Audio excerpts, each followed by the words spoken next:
wannan shawara da zan ba wa su musamman iyaye shine kowa ya rungumi sana'ar babansa.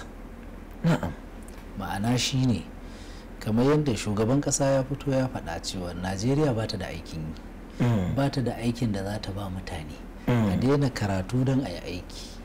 To idan kai kafinta ne, yaronka tun yana jiniya dangajinsa kuna tafiya aikin kafinta, yana makarantarsa ya dawo ya koma can, ya dawo ya koma can. Idan kai tela ne, ɗauki yaronka tun yana jiniya, tun kafin ya zama ya girma, idan ya girma baka koya masa sana'a wato ba zai ba. Saboda haka idan tela ne kai, yaronka kai shi wajen tela. Idan abin nan ne kai, idan kai dan kasuwa ne, yaronka tun yana dan karami kama hannunsa ku tafi, ana tasowa daga makaranta ya tafi wajen sana'arka. Kaga ta haka za a rage zaman banza. Kwarai da gaske. Saboda haka yaro ya taso ya tsinci kansa a irin wannan.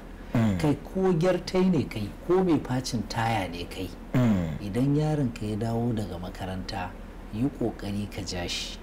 Kar ka ce sai ya gama sakandare sannan za ka koya masa wani. Kwarai da gaske, wanda mu kan ma'ana arewacin Najeriya mun san da haka. Saboda haka idan kai haka, to za ka ga yaronka ba zai rena sana'ar gidanku ba.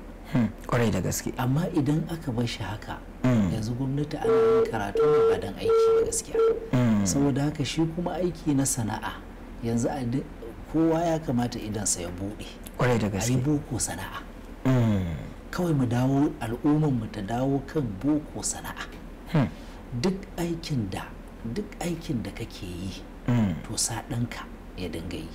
Sannan idan kuma baka da wani aiki, kai ma'aikacin gwamnati ne, kaga baka da wani aiki sai aikin kwarai da gaske. Gwamnati ta ce ba aiki.